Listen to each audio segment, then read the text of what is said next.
Hola amigos y bienvenidos a este su programa de la risa y el olvido. Y como cada semana, antes de iniciar, no pudiera iniciar sin dar la bienvenida a mis amigos. Hola Jorge, ¿cómo estás? Buenas noches. Hola, ¿qué tal? ¿Todo bien? Espero que igual ustedes. Hola Alfa, ¿cómo estás? Buenas noches. Quisieses, pero no pudieses empezar sin saludarnos. Estoy muy bien, contento de estar con ustedes, de saludar a nuestro inmenso público que ya llegó a 6 millones. Es que ya le tengo que cambiar, Dave, ya como ya me robaste mi chiste. No te creas, no, pues saludos a todos, en especial a ustedes dos. Y quiero decir que los extraño poquillo porque ahora sí han pasado varias semanas que solo nos vemos aquí, ya no nos hemos visto entre semana y nada. Sí, yo los extraño un muchillo, no un poquillo, pero esperemos pronto poder reanudar y poder hacer nuestras actividades de amistad como siempre las hacemos. Pero bueno, platicarles un poquito, el día de hoy traigo un tema que se me hizo muy interesante, el día de hoy me tocaba el tema a mí. Y me gusta mucho ver podcasts, me gusta mucho ver YouTube y lo que hay de nuevo. Tengo como que muchos pequeños programas que me gustan bastantes. Y entre uno de ellos, una persona que no es muy conocida hace como que viajes interesantes alrededor del mundo. Y él tocaba un tema que se me hizo interesante platicar aquí en el podcast, platicarlo con ustedes y ver cuál es la opinión de Alfa y de Jorge. Hay muchas pequeñas ciudades en España. España es una ciudad europea muy particular. Creo que comparte lo mismo con País, Italia. hermano, país. Perdón, un país muy, muy particular en donde hay muchas pequeñas ciudades alrededor de las ciudades grandes. Quizá junto con Italia son las dos ciudades europeas que tienen muchos pequeños pueblecillos que antes por el cómo vivían eran muy sustentables y la gente estaba, que volvía a decir país, no, ¿verdad? Todo bien. Sí, Bueno, volviste a decir ciudad, pero está bien, ya se entiende. bueno, se Se entiende. entiende que España, ahí traes los cablecillos de España ahí. me refiero Ujú. a país y bueno, ciudad me refiero a pequeña población, ¿no?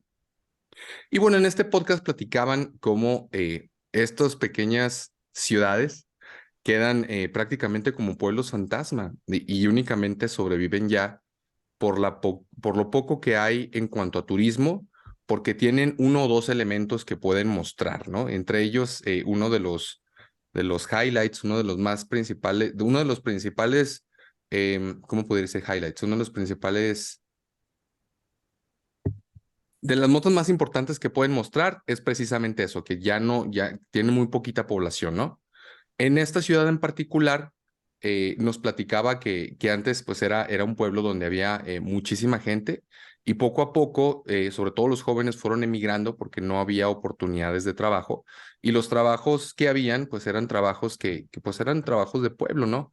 O sea, donde tenía mucho que ver con la agricultura, tenía mucho que ver con la venta de queso, tenía mucho que ver como realmente como estos pequeños pueblos y ahora ellos sobreviven únicamente por el pequeño turismo que pueden agarrar durante un periodo de tiempo específico, ¿no? Porque obviamente en estas ciudades no hay turismo durante todo el año. Se me hizo muy interesante y me puse a investigar y es un problema obviamente muy grave a nivel mundial, no únicamente en España o no únicamente en Italia. Y hay ciudades completas, pequeñas ciudades, donde ya prácticamente hay un estudio que dice que muchas de estas ciudades en los próximos 10 o 15 años van a tender a desaparecer, sobre todo porque los que viven ahí, pues son viejitos. La mayoría de ellos, esta persona les estaba haciendo una entrevista y decían que, bueno, viven del turismo y de lo que le mandan los hijos, ¿no? Pero en el momento en el que, pues ellos perezcan, pues ya los hijos no van a tener por qué volver al pueblo, ni lo quieren hacer porque tienen su vida hecha en las grandes ciudades, ¿no?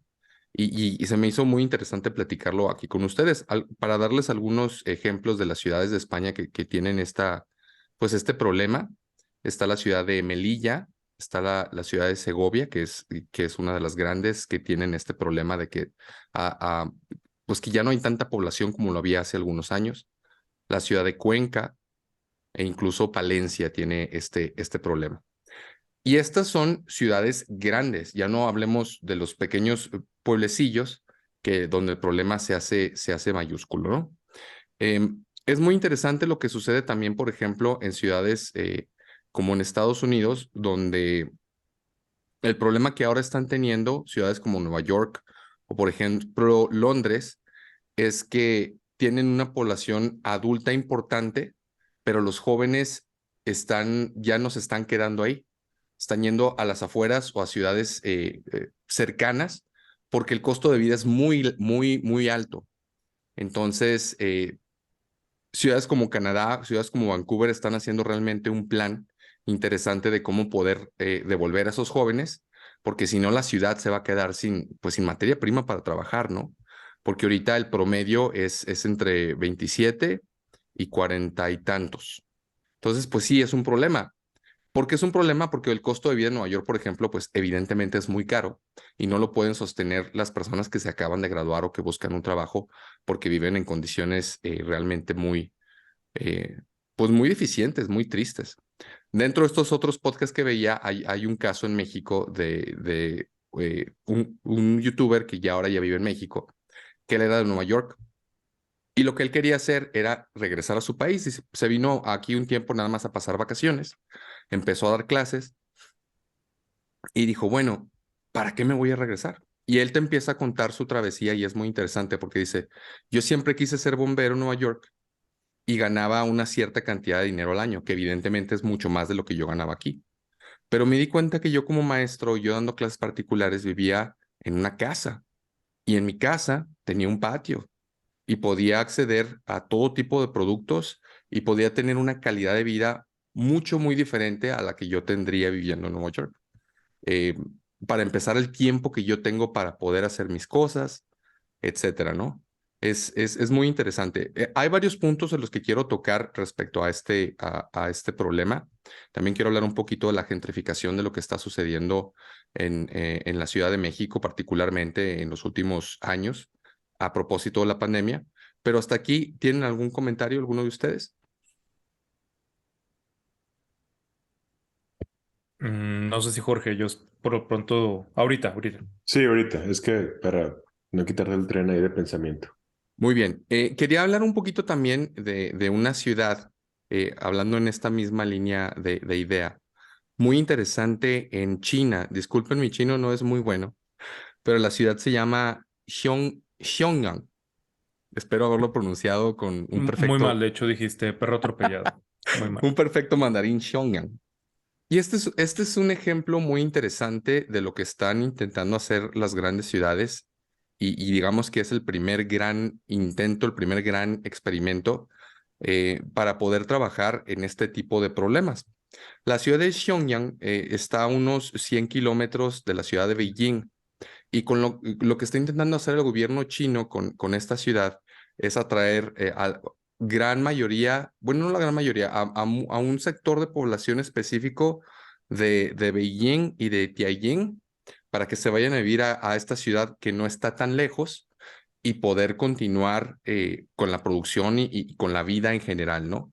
Porque el nivel de sobreexplotación que tiene esta ciudad es muy alto. Me metí a ver un me metí a ver un video y es súper interesante. Esta ciudad Un está tutorial de cómo hacer ciudades desde metropolitanas. cómo hacer ciudades rápidamente.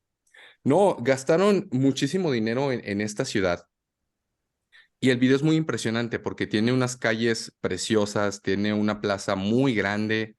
La ciudad está, la verdad, bellísima, tiene hoteles increíbles, centros de entretenimiento, todo. Pero hasta ahorita parece una ciudad fantasma.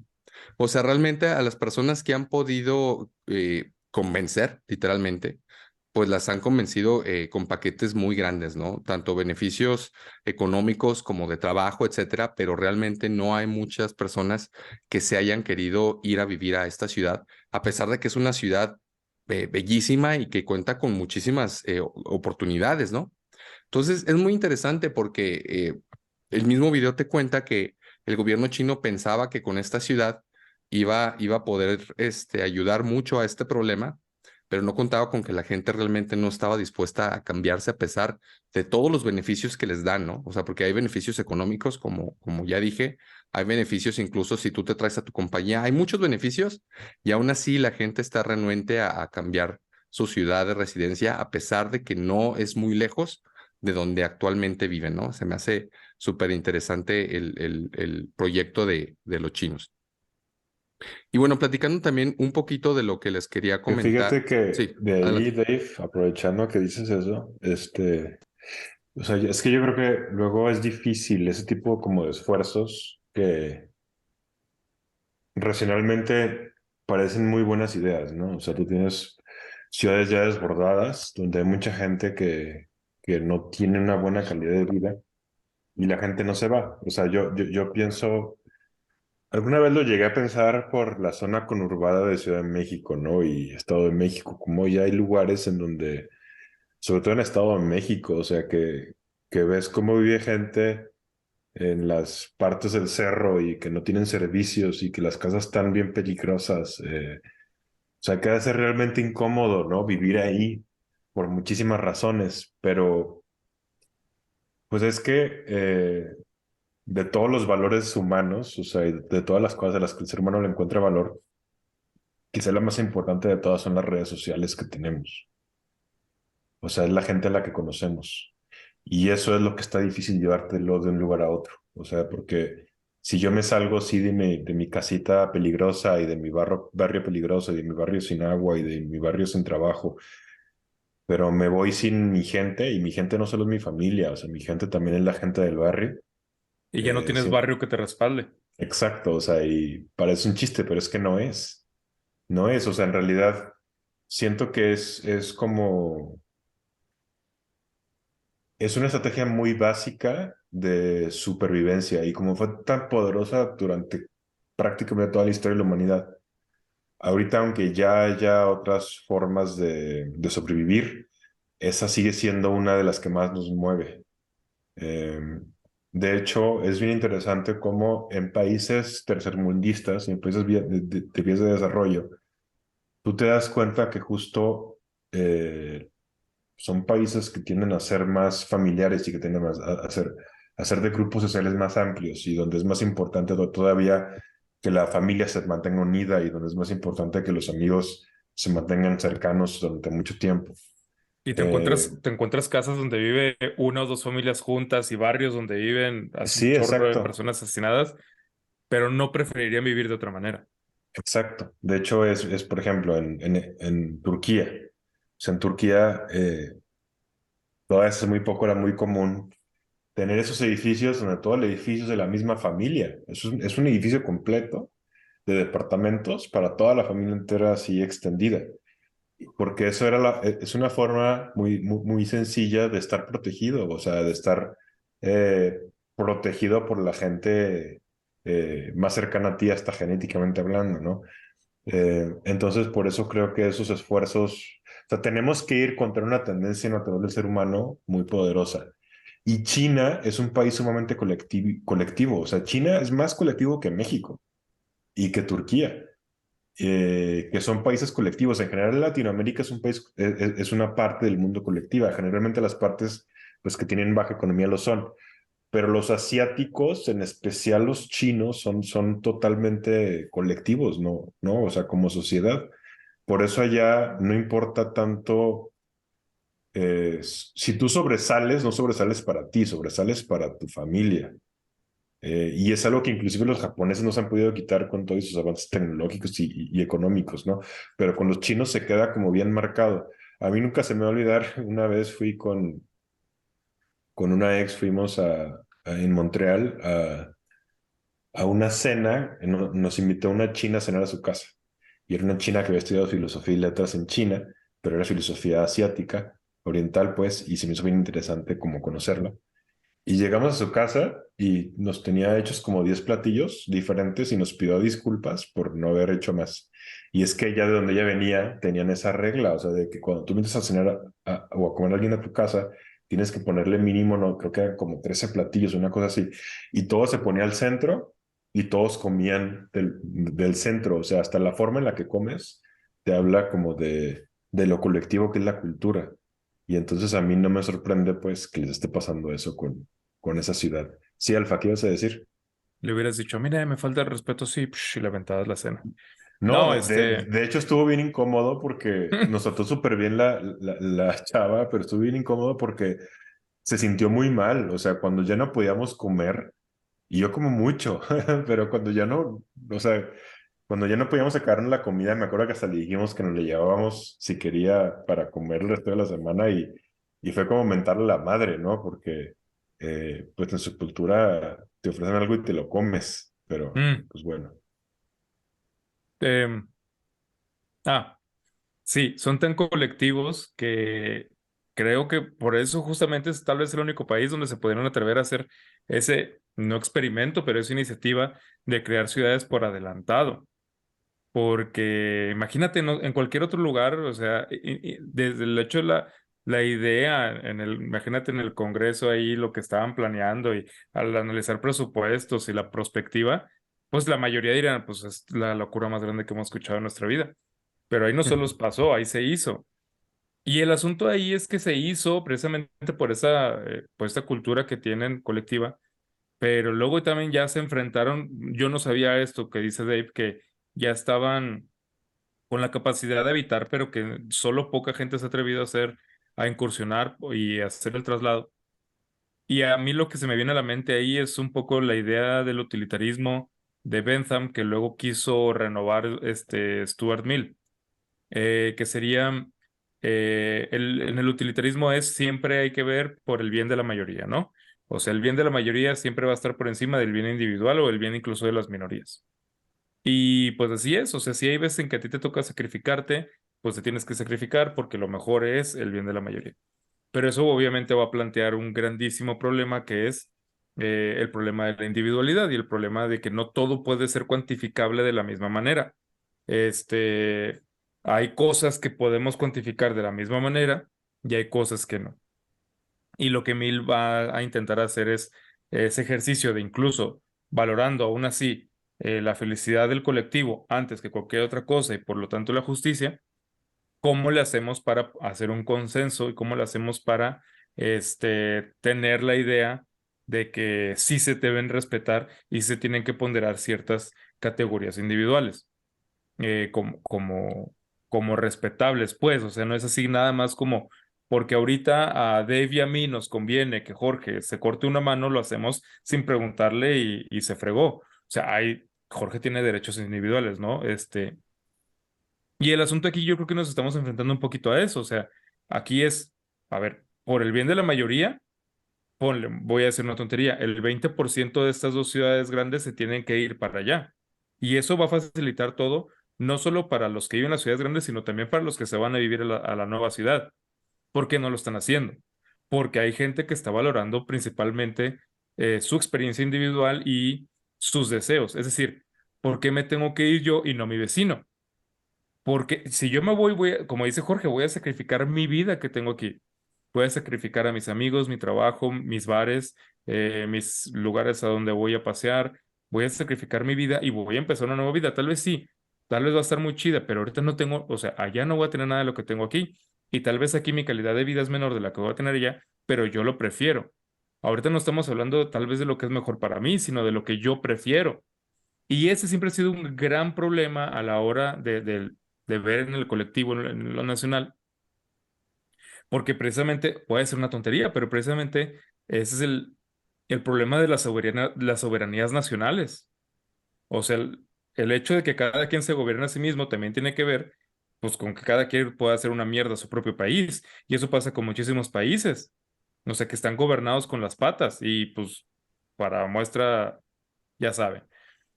Entonces,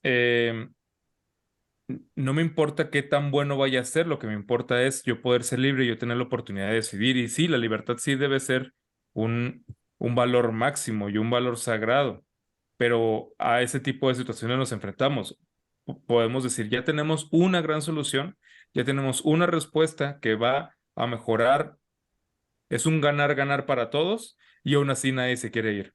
Y aún así nadie está tomando por esa opción porque sería perder algo que tal vez objetivamente no es superior, pero sí subjetivamente. ¿Y quién eres tú para decirle a esa persona, decide lo contrario? O lo que tú deseas es un capricho. Entonces nos enfrentamos de nuevo a algo que parecería que no tendríamos en China, que es lo individual, lo personal, el deseo sobre el colectivo, pero si lo que está diciendo Dave así es, ahí está el gran ejemplo de que sí hay ponderaciones individuales valiosas, ¿no? Fíjate, y se pone más interesante el tema. O sea, sí nos da para platicar mucho de esta ciudad. Si a usted le interesa, hay muchos videos de esta ciudad para que la conozca y para que más o menos se pueda dar una idea en video. La ciudad otra vez se llama Xiong Xiong apóstrofo A-N. Bueno, se pone más interesante porque, por una parte, lo que dice Jorge se me hace importante. ¿Cómo es que deciden ellos tomar una decisión así?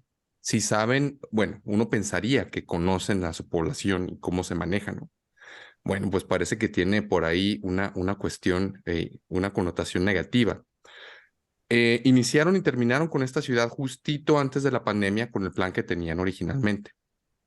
Y según lo que leí, el plan es, primero fue como que preguntarles por la buena, es decir, ahorita les estamos dando beneficios de trabajo, les estamos dando beneficios de donde puedan encontrar su casa de manera fácil, etcétera, ¿no? Y obviamente es para todo tipo, digamos que está escalonado, es un triángulo y van ofreciendo, dependiendo del trabajo que tú tengas, te ofrecen mejores condiciones de las que tienes donde estás en estas dos ciudades. Una es Beijing y la otra es Tianjin. Bueno. Pues según lo último que leí es que el plan se suspendió porque se cruzó la pandemia, pero si no se quieren ir, ya no les van a preguntar. Sabemos cómo se maneja el gobierno chino, que es pues muy diferente a cómo se maneja el resto del mundo. Y parece Yo sí o sé cómo sea, se maneja el gobierno chino y es el gobierno más justo y sensato que existe en el planeta. Saludos a mi gente del gobierno chino que nos escucha. Estamos de acuerdo con ustedes. No nos totalmente, persigan, no nos desaparezcan. Los queremos un mucho. gran gobierno. Bueno, parece que van pues ya no les van a dar tanto la opción. Es decir, van a seleccionar X cantidad de personas. Obviamente van a seleccionar a las personas que son importantes para cada uno de los puestos para poder, pues no llenar, pero por lo menos tener un margen robusto de personas en estas ciudades y ya no te van a dar opción. Es decir, tú te vas a ir, tú te vas a ir, tú te vas a ir De hecho, y como lo ya. estabas contando y me acordé de cómo guardaban a la gente durante la pandemia, se me hacía raro eso, que no lo hubieran intentado hacer de una forma más autoritaria. Pues sí, parece que ya entonces. O sea, digamos que el plan era en buena onda y ya no va a ser en buena onda. Entonces parece que, De chill, se- de chill. sí, según lo que leí es que el plan era para este año, no han hecho nada, entonces posiblemente para el próximo año, pues obviamente nos vamos a enterar en las noticias de alguna u otra manera, aunque es muy hermético lo que hacen. Como la ciudad es muy grande y como llamó mucho la atención del mundo por sus características, pues seguramente nos vamos a enterar de que van a obligar de cierta manera a mucha gente a que se vaya a vivir a esta ciudad. Y si lo hacen y si lo logran, pues va a ser muy interesante ver cómo reaccionan el resto de gobiernos del mundo, sobre todo porque está atacando un problema muy fuerte que tienen muchas ciudades, ¿no? Como la ciudad de Tokio, que hay muchísima gente y a pesar de que son muy organizados, pues tienen mucho problema muy grande de vivienda y de muchas cosas, como la Ciudad de México y podríamos mencionar muchas ciudades que tienen este Es que problema, ¿no? usualmente si vas a dejarle al individuo que tome la decisión, ni siquiera lo va a hacer muy racionalmente. O sea, siento que va a ser o por placer, o sea, me están ofreciendo demasiado, o por displacer, inclusive miedo. O sea, por ejemplo, pensé en Ciudad de México. Ciudad de México, mucha gente se salió en el terremoto del 85. De hecho, por eso, por ejemplo, una ciudad como Querétaro creció muchísimo. Querétaro era una ciudad muy chiquita. Ahorita Querétaro es una ciudad muy importante en el país y tiene mucha gente y tiene mucho tráfico, lo que quieras, mucha industria. Y una de las cosas que lo nutrió fue el terremoto. O sea, un terremoto sí hace que la gente se salga. O sea, que al menos que una parte importante de la gente lo considere, ¿no?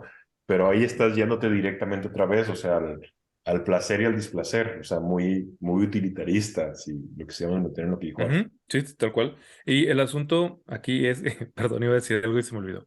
Se me fue completamente, lo siento. Oye, no, yo quiero aprovechar esto que platica Jorge. Tengo entendido que tú también tienes familia viviendo en Querétaro, ¿no? Sí, Yo tengo, mis papás y mi hermana viven en Querétaro y ya tienen por ahí cerca de 10 años viviendo allá. Y ahora se enfrentan justo al otro problema. Que es muy interesante porque muchísima gente se está yendo a vivir a Querétaro incluso ahorita y están teniendo problemas ya muy grandes de tráfico y ir al centro es una locura. O sea, cuando antes pues podías llegar de una manera sencilla por transporte público o en tu vehículo, ya es casi imposible. Y lo digo de verdad, o sea, cuando voy a visitar a mis padres, el estacionarse es una cosa donde te puedes tardar hasta una hora en encontrar un estacionamiento en el centro de la ciudad, a pesar de que hay muchos estacionamientos que cobran una barbaridad precisamente por esto. Y por ahí me dio el dato en papá, no les quiero mentir, lo voy a buscar, de cuánta gente llega diariamente a vivir a Querétaro, que es una locura. Entonces ahorita están realmente preocupados porque la cantidad de gente que está llegando a la ciudad es mucha. Entonces, pues sí, se me hace un problema bastante, pues bastante interesante y que es, pues, complicado encontrarle una solución, porque como tú dices, ahora ciudad, y le voy a dar la palabra a Alfa y luego a Jorge. Ahora la ciudad de Querétaro es una ciudad muy bonita, es una ciudad muy grande que Preciosa. tiene, sí, y además tiene un clima hermoso, pero ahora te enfrentas con este problema, ¿no? Alfa y luego Jorge. Que ya me acordé de lo que iba a decir. Lo que quería decir es que justo creo que ese es el gran problema. El problema que tenemos actualmente no es de sobrepoblación. El mundo todavía no ha enfrentado una sobrepoblación verdadera. Lo que tenemos es una distribución inequitativa de los recursos y de la densidad poblacional. O sea, podríamos estar muchísimo mejor distribuidos como seres humanos alrededor del globo y podríamos distribuir mejor los recursos para que todos tengamos vida digna, pero probablemente eso nunca suceda. Pero sí, el problema todavía no es que estemos excedidos en número de personas. Y aún así ya tenemos dos problemas, porque todos queremos vivir en las ciudades grandes, tal cual como lo que dice David. O sea, ¿quién no quiere vivir en New York? ¿Quién no quisiera vivir? ¿O quién no quisiera vivir con buenas condiciones en la Ciudad de México? O sea, sí, sí, En sí, Vancouver es hermoso, pero exactamente. O sea, con una buena calidad de vida, vivir en las ciudades es lo mejor que te puede pasar. Pero el asunto es que la mayoría de las personas que viven ahí no tienen buena calidad de vida. Son muy pocos los que tienen, o sea, en porcentaje, ¿no? Que tienen una gran calidad de vida. Se vive con mejor calidad de vida, pues tal vez en otros lugares, pero de nuevo, como dice Jorge, y estoy completamente de acuerdo, ese es el gran talón de Aquiles del utilitarismo, es la decisión humana, no es racional. Ya Sí, acabé. no, de, de de hecho acuerdo. ahorita con lo de Querétaro, bueno, vive mi papá, saludos, y mis tíos y primos y mucha gente. Saludos a todos ellos, La especialmente al familia de mi profe papá, de Márquez. hecho, es de Ciudad de México y acabaron en Querétaro. Todos crecieron ahí en la Roma. Pero a mí me tocó ir a Querétaro desde chico. Yo nací ahí y después, después me tocó toda la vida irlos a visitar, ¿no? A la familia allá. Y yo vi eso, vi la transformación de una ciudad que sí se había hecho grande con lo del terremoto, que ahí, pues bueno, esa parte no me tocó a mí, eh, pero se notó mucho la diferencia de Querétaro. O sea, si tuvo un boom con el terremoto, tuvo un segundo boom, yo creo, con toda la inseguridad en el sexenio de Calderón. Cuando A llegó partir de Ronaldinho, ¿no? ahí, A por los Gallos supuesto. Blancos. Eh, y entonces mucha gente de zonas violentas pues empezaron a ir por allá. Había trabajo y había seguridad. Y está bonita la ciudad, como dijo Dave, ¿no? Pero otra vez, sigue siendo lo mismo, o sea, el terremoto, la violencia, el hambre, o sea, acaba siendo el placer y el displacer realmente lo que nos mueve. Totalmente. Para poner otro ejemplo, mi familia, saludos a mis padres, a mi hermana. Ellos somos originarios de aquí. Mi papá nació en el Distrito Federal, pero se fueron a vivir a Querétaro porque aquí las condiciones de vida eran muy difíciles. Era cuando la inseguridad era horrible y por situaciones decidieron mejor irse a vivir allá. Totalmente lo que dices, placer y displacer, ¿no? Decidieron abandonar a la familia de alguna manera, que obviamente viven aquí, por buscar una tranquilidad, ¿no? Bueno, Querétaro hasta el día de hoy nunca ha tenido los problemas tan fuertes como aquí los tuvimos o como otras ciudades en México lo tienen de inseguridad, ¿no? No deja de ser muy interesante. Quiero platicarles de otros ejemplos de ciudades en Estados Unidos y en otras partes del mundo que han tenido problemas similares muy grandes y que desafortunadamente no se han podido resolver al día de hoy. Por ejemplo, yo creo que el ejemplo más claro de esto y que todo el mundo conoce, y si no ahorita lo vamos a platicar, es el de Detroit, en Estados Unidos.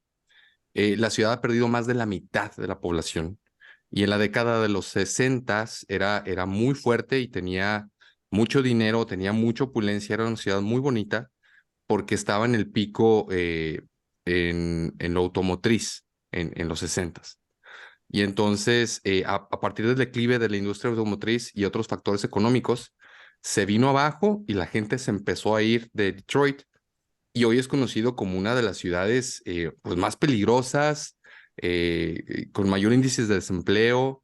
Y la verdad es que tiene muy mala fama Detroit, ¿no? Es un caso, otra vez, lo que dice Jorge, pues bueno, da un poquillo de tristeza lo que sucedió con esa ciudad en Estados Unidos. Incluso por De ahí hecho, de Trump, ahí es Robocop, ¿no? sí, O Robocop. sea, Sí, parece no, broma, pero literal. no, sí tiene, para mí sí tiene que ver, ¿no? Porque Robocop llega, de hecho es un policía que matan en acción a unos cholos Sí. malvados y pues está en un nido de criminales y por eso tiene que entrar en acción, pues porque es un robot ahí matando malvados.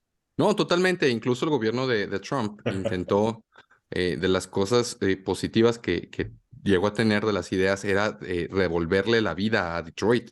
E invirtió bastante en esa ciudad para Make tratar de Detroit hacerla great crecer. again. Detroit. Entonces, pues no, la verdad es que no pudo volver pues sigue teniendo grandes problemas, sobre todo de inseguridad y de robos y de muchas cosas. Otras ciudades, por ejemplo, San Severo en Italia, es una pequeña ciudad al sur que ha perdido más de un tercio de su población, precisamente por faltas de trabajo, más que nada, ¿no? Pero era una ciudad grande hace muchos años y ahorita pues ya no lo es. Otra ciudad, son de Giro, en Francia, una ciudad al sur de Francia, que ha perdido más del 80% de su población a partir de la década de los 70 debido al cierre de una gran fábrica que tenían ahí. Y este ejemplo lo hemos replicado en muchas ciudades, ¿no? Cuando tenían, sobre todo aquellas ciudades que tenían una industria muy grande y que esa industria por algún motivo mutó o se cambió de esas ciudades, pues también se llevó a gran parte de su fuerza laboral y de los jóvenes que buscaban oportunidades, ¿no? Y no sé, se me hace bastante interesante. Y Yo creo que que, no es un fenómeno nuevo, ¿no? O sea, ya ha pasado por muchas ocasiones en muchos lugares. No sé, Sí, seguramente sí. Ahora es como más acelerado y tal vez un poco más visto y todo, pero el fenómeno de ciudades que viven y persisten alrededor de una industria se ha dado por muchos casos, se cierra la industria, la ciudad se desaparece, o se les acaban los recursos, se les acaba el pozo de agua, o un desastre natural, algo así. Y sí, pero sí creo, la verdad es que ahí sí tendría que estudiarlo más para decirlo.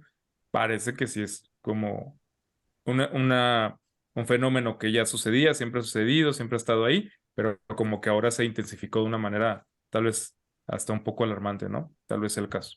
pero fíjate, aquí lo que se me hace bien interesante es lo que platicaba Jorge hace un momento. Y tú a modo de broma en algún podcast me llegaste a preguntar, pues dime dónde, ¿no? En Japón. Aquí está el dato.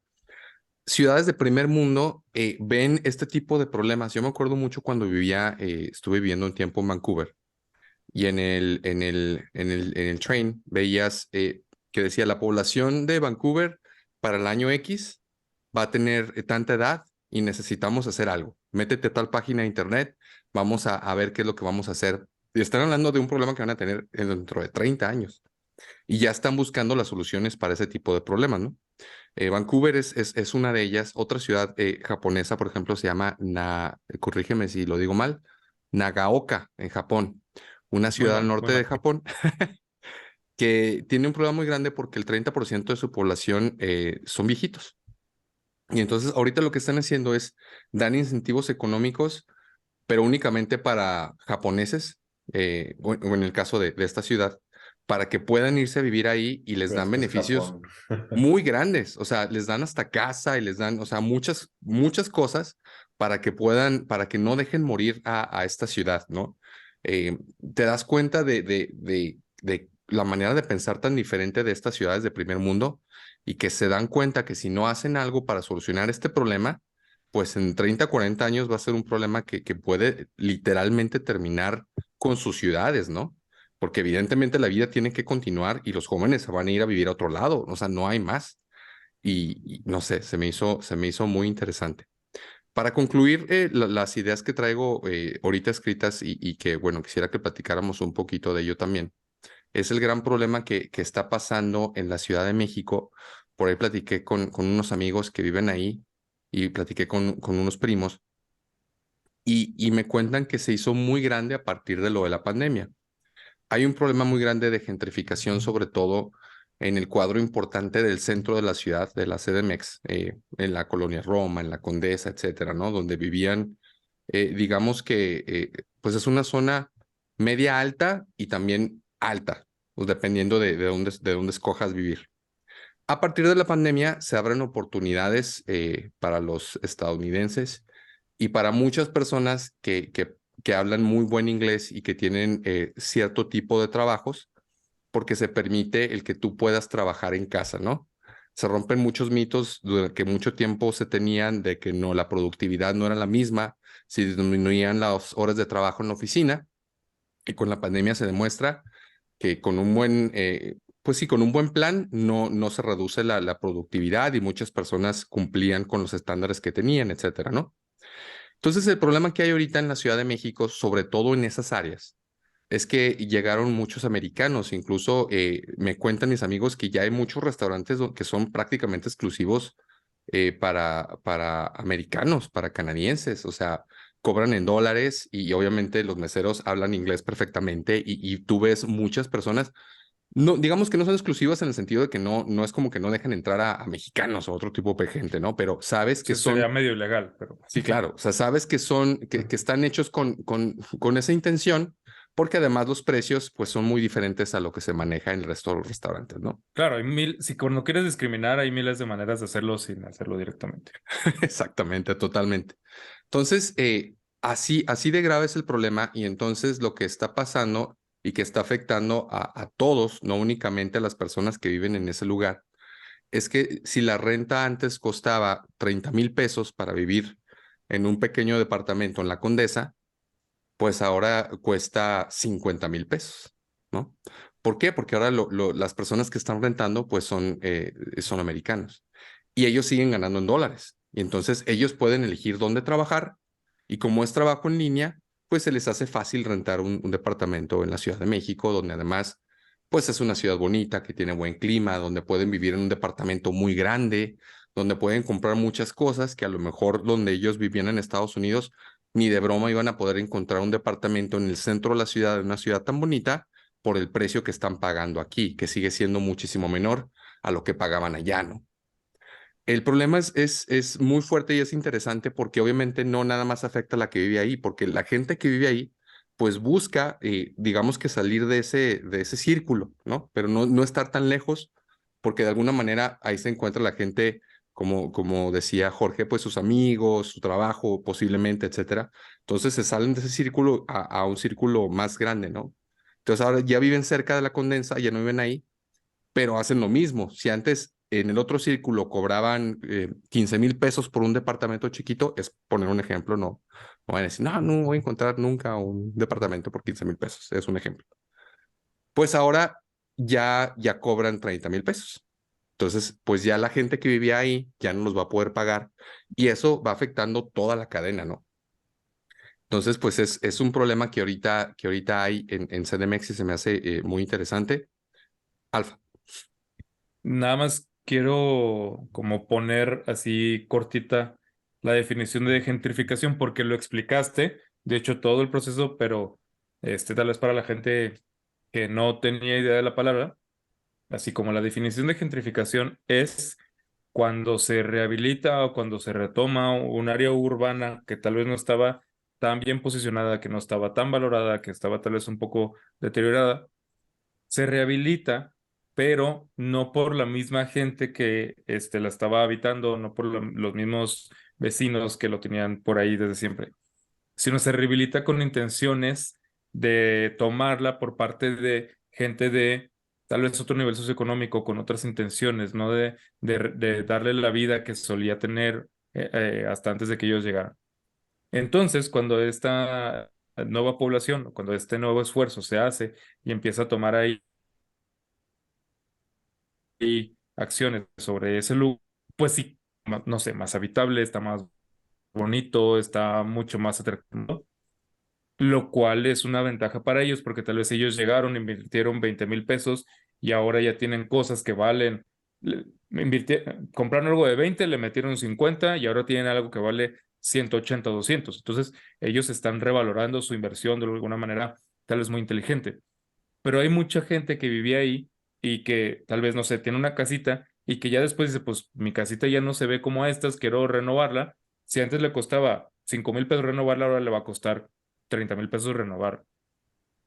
Si alguien tenía ahí viviendo 15 años rentando por 5,000 pesos, de repente el casero dice, oye, pues yo tengo ahora unos gringos que me quieren rentar aquí por 60 o por 90 y pues yo encantado porque pues, son gringos que van a vivir aquí y esta persona va a decir, pero pues yo he vivido aquí 15 años y he pagado esto, ¿cómo lo voy a hacer?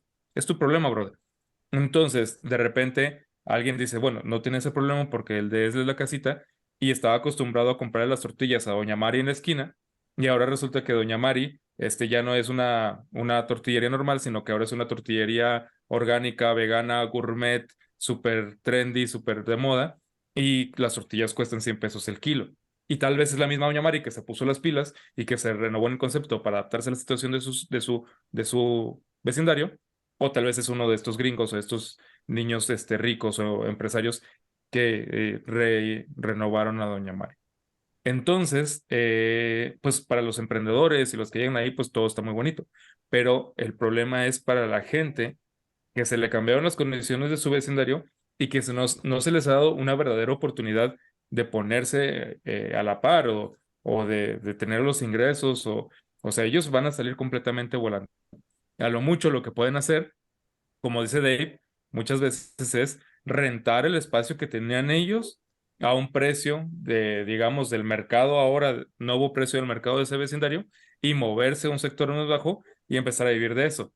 Pero lo que está diciendo Dave es tal cual, como ellos llegan con una nueva demanda de espacio a otro lugar, el otro espacio también, entonces la gentrificación se va como viviendo en estratos o como así como en olas, ¿no? Entonces, sí, pues esas situaciones las hemos tenido ya desde hace rato y uno de los casos más dramáticos, es el de la Ciudad de México, tal cual como lo dice Dave. Entonces, nada más lo que tú dijiste, quería ponerlo nada más así como en definición. Gracias, sí, Sí, no, digo, perfectamente bien creo que explicado, ahí adelante. luego son unas cosas por otras, ¿no? Porque luego, ahorita que están mucha gente alabando o criticando la planta de Tesla, y la gente que la critica dice que es porque es una planta que con el tiempo va a ser muy automatizada y que en realidad va a acabar teniendo poco empleo para los mexicanos, ¿no? Y entonces realmente cuánto dinero se va a quedar acá. O sea, ahí al menos son estadounidenses pues, que están dejando aquí su dinero. Eh, entonces, o sea, es dinero que están haciendo en Estados Unidos porque lo están gastando acá. Esos son como si fueran remesas. Pero sí, o sea, claro que el impacto para algunas personas que viven ahí, pues sí está de la fregada. Y bueno, era un tema que se me hizo interesante. Como les comento, estuve viendo en la semana y dije, bueno, eso quisiera platicar para ver qué piensan Alfa y Jorge. Yo con eso concluyo. No sé si tengan alguna idea para concluir. Yo sí, Eh, pero igual y yo primero porque la mía es muy vaga, para que tú termines acá, Power, bien chidote. Yo ahorita justamente se me atraviesa este podcast cuando estoy leyendo un libro que se llama The Seneca Effect y es de un italiano que se llama Ugo Baudi o algo así. Y está muy interesante porque, bueno, yo llegué a él por Seneca, obviamente todo lo que tiene que ver con Seneca me llama la atención. Y lo que dice este libro es que el efecto Seneca, como él lo llama, es todos los sistemas complejos van a requerir un esfuerzo altísimo, prolongado y manteniéndose a un grandísimo nivel de rendimiento para cada vez ser más eficientes y para ver ascender y para cada vez ser mejores. Entonces, su ascenso, su construcción y su mejora siempre va a ser muy tardado y con muchísimo esfuerzo. Pero su destrucción, su caída, siempre va a ser rapidísima y va a ser así de volada y, o sea, se tardaron un chorro en llegar a la cúspide y cuando llegan a la cúspide van a tronar. Y pone varios ejemplos, uno de ellos el famosísimo Imperio Romano, varios aviones, varias cosas, sistemas económicos. Y eso no es lo que quiero traer al tema, nada más estaba hablando un poquito de qué va el libro. El libro me parece que tiene una idea bien interesante, entre otras, que es cómo los sistemas complejos, una vez que se empiezan a complejizar, entienden que ya no tienen otra manera más que seguir avanzando, porque hasta ahorita su proceso ha sido, mientras más esfuerzo y mientras más complejización le metemos, mayor rendimiento. Y ya, tal vez al principio el rendimiento era muchísimo y tal vez ya no va siendo tanto, pero sigue habiendo una especie de rendimiento, siguen teniendo una especie de recompensa por invertir, por hacer cosas más complejas, por sistematizar de alguna manera acá. Y tal vez a todos estos sistemas lo que les conviene en algún momento es descomplejizar las cosas, ir dando pasos hacia atrás, pero no tienen esa capacidad, no existe la capacidad de descomplejizar como por voluntad, por planeación, por inteligencia, sino con la catástrofe. La catástrofe es la mejor descomplejizadora que hay. Entonces, eso es bien interesante. Y bueno, mete obviamente conceptos de entropía. Cómo hacerle para, si ya estamos viendo y vamos a repetir exactamente todo lo que los otros sistemas complejos, imperios, ciudades, ideas, estructuras han hecho, cómo hacerle para no llegar, porque tal vez nada más lo único que estamos haciendo es prolongar nuestra propia caída con uno de esos esfuerzos máximos. ¿Cómo podríamos hacerle para invertir eso? A mí me parece una idea fascinante, digna de estudio y digna más del estudio que hasta ahorita le he podido dar, pero solo quería dejarla sobre la mesa porque me parece chida para reflexionar. Que ahí lo difícil es que la catástrofe pues no se puede controlar. Y entonces no solo es de que cuando llegue, sino es con qué impacto llega, ¿no? Porque luego también tenemos lo que pasó en Europa, por ejemplo, con toda la época oscura, o sea, de cómo perdimos un montón de conocimiento y regresó a Europa a vivir como si fueran muchos siglos, inclusive a lo mejor un milenio atrás. Justo eso, Es porque algo lo que dices es, este vato lo toca y el otro que lo toca es Nassim Taleb. Y por eso a mí se me hace que son puntos de los que ya no podemos evadirnos a reflexionar. O sea, la filosofía tiene que estar enfocada en esos puntos hoy en día, yo diría. de hecho, no es así la sobrepoblación, por ejemplo, después disminuye por otra pandemia y no solo por la gente que se muere, sino por la gente que empieza a tenerle más miedo a los espacios con mucha gente.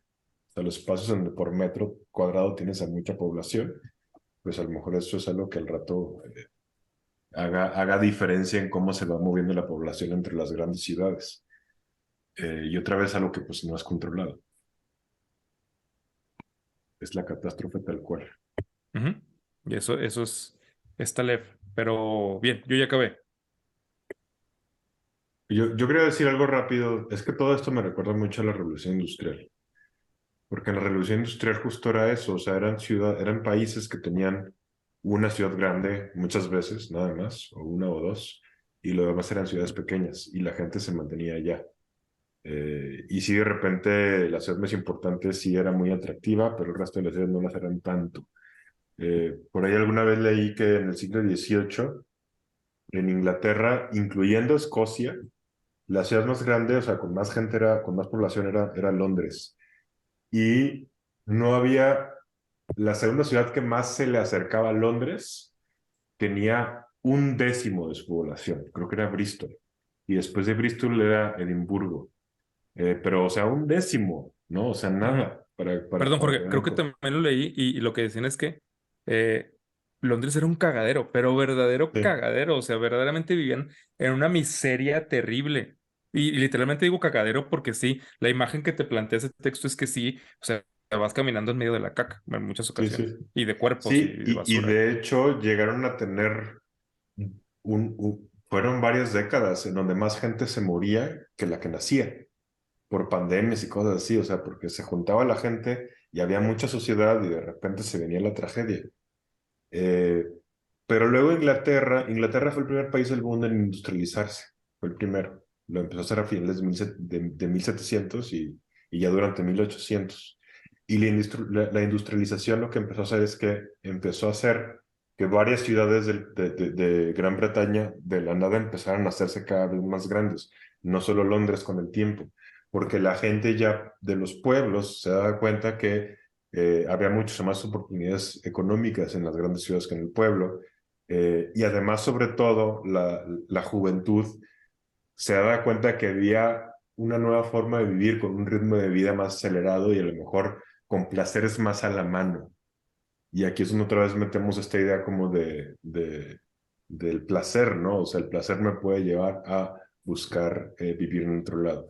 De hecho, está bien interesante cómo alguna vez me puse a leer textos de diferentes, o sea, por ejemplo, sermones de diferentes, de gente religiosa de la época, eh, y de cómo los más conservadores hablaban de las grandes ciudades como Londres, como esos centros de lujuria y de exceso y de gente que ya no De tiene depravación. temor de Dios y depravación, ¿no? Y de esta idea de personas que ya no están preocupadas por la otra vida, que solo están preocupadas por los placeres de esta.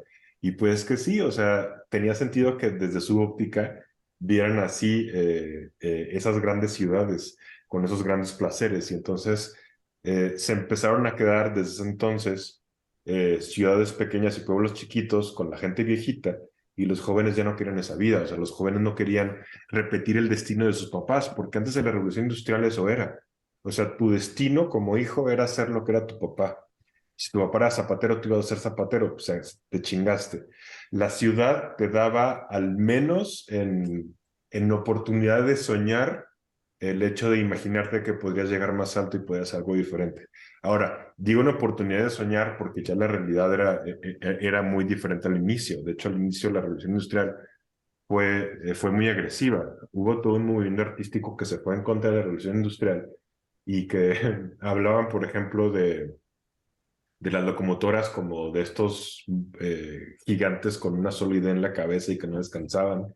Y hablaban de las grandes fábricas como los círculos, como los fire pits, ¿no? Como los pozos del infierno ahí en la vida, o sea, ya hecho realidad. Por ahí algunos poetas, hubo un poeta que comparaba, por ejemplo, decías que los volcanes pues sí explotan y generan mucho fuego y humo, pero al menos los volcanes después descansan varios años, en cambio las malditas fábricas nunca, ¿no? Es como si fuera un volcán que nunca está terminando. Y se empezó a hacer algo bien interesante, que fue todos estos pensadores y estos artistas que iban en contra de este cambio de vida, o sea, que iban en contra de esta vida que estaba siendo más mecánica y que estaba llevando a la gente de ese campo romantizado e idealizado en sus cabezas a las grandes ciudades.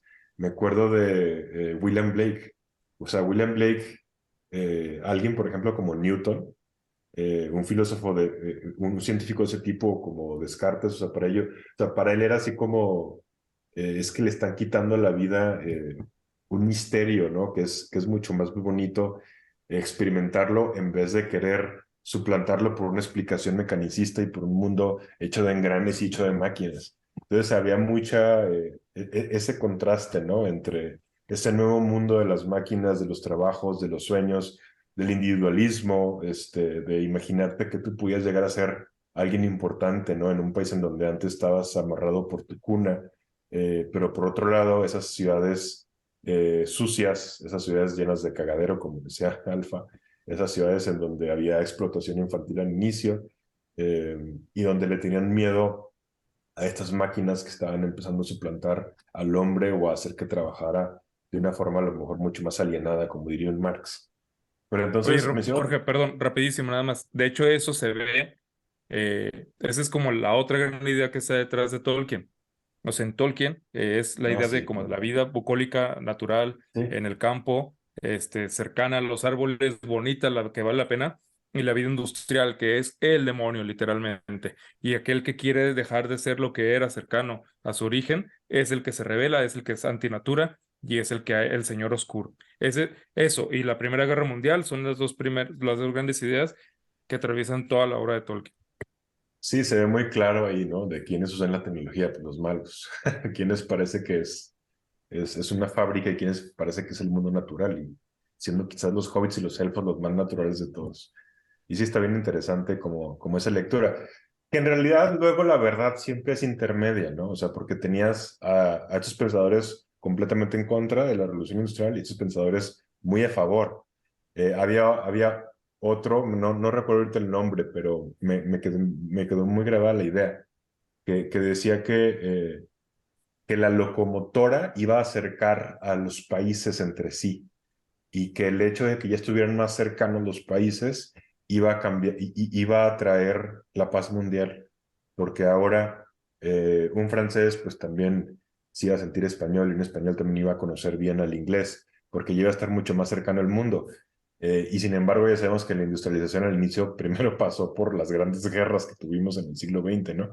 Eh, pero bueno, o sea, creo que está interesante espejearlo y ver cómo muchas cosas de ahorita, o sea, de cómo se están quedando ciudades sin gente y se está todo centralizando nada más en metrópolis gigantescas y todo eso, es algo que ya había pasado, ¿no? O sea, y nada más en otra escala, ¿no? Y bajo otros miedos, ¿no? Pero es algo, creo que pues es humano y está pasando ahorita y pasará otras veces, y bueno, es un ciclo interesante. Pues sí, muy interesante se me hizo esta idea. Qué bueno que la pudimos platicar. Muchísimas gracias, Alfa. Muchas gracias, Jorge. Y como siempre, amigos, nos gustaría saber qué piensan ustedes. Denos algunos ejemplos o de alguna situación que ustedes hayan vivido. Si tienen algún tema que les gustaría que platicáramos, también lo pueden escribir ahí y por supuesto que lo vamos a tomar en cuenta. Y antes de irnos y vernos la próxima semana, creo que va a decir algo, Alfa. Yo igual y preguntarles, estaría padre que nos dijeran cuál es su ciudad ideal y por qué. O su ciudad y su pueblo. O sea, si tuvieran la Pero para oportunidad de vivir, vivir ¿no? en Ajá. cualquier lugar del mundo con una buena calidad de vida, ¿cuál elegirían? ¿Qué dijiste, Jorge? Sí, para Sí, vivir, dice eso, que Jorge. para vivir, porque es diferente. Me enamoré porque la visité, pero ya es Sí, para diferente vivir, vivir para vivir. ahí. Sí, Pero fíjate, aprovechando ahorita, digo, Claro. nosotros no tenemos problema con el tiempo, podemos irnos todavía. Se me hizo muy interesante tu pregunta, Alfa. Abrimos la pregunta a nuestro público que nos digan qué ciudad. Ya me gustaría preguntarles a ustedes. Alfa, ¿tienes alguna idea de qué ciudad te gustaría a ti vivir y por qué? Sí, siempre mi respuesta es Torreón. Yo creo que por todo lo que ya hemos dicho, aunque si me pongo a viajar y de repente conozco otra, no, no podría, no quitaría la posibilidad de cambiar de idea. Pero por lo que conozco, por lo que he vivido todo eso, yo seguiré en Torreón, contento, feliz. El otro único lugar en donde me gustaría vivir es en Playa del Carmen, pero porque ahí está mi hermano, pero eso es todo. O sea, igual, como hemos dicho, la gente, ¿no? Yo, Torreoncito. ¿A ti, Jorge? pues de los lugares en los que yo he vivido, mi favorito ha sido Montreal. Pero es una ciudad pues es una ciudad grande, que hasta ahorita funciona con la población que tiene, pero que después no sé si va a funcionar. Entonces quizás a las afueras de Montreal me gustaría vivir para tener lo mejor de los dos mundos. Sí, qué interesante. También he tenido la oportunidad de ver ahí varias ciudades, pero la que me gustaría, sin lugar a dudas, es Vancouver. A diferencia de una ciudad como Montreal, no es tan grande, pero tiene muchas cosas. Vancouver tiene mar y tiene montañas y tiene bosques y la verdad la gente es muy respetuosa a pesar de que encuentras todo tipo de gente de diferentes nacionalidades. Funciona muy bien. Me gustó mucho Vancouver. Se me hizo muy interesante la pregunta de Alfa. Y ustedes, amigos, cuéntenos qué ciudad les gustaría para vivir y por qué. Alfa. O pueblito, ¿O pueblito? o Sí, sí, claro. ¿no? O No, por rancho. supuesto. O rancho, por supuesto. Y bueno, amigos, eso es todo por este programa. Y como siempre, muchísimas gracias por escucharnos. Y nos vemos la próxima semana aquí en su podcast de la risa y el olvido.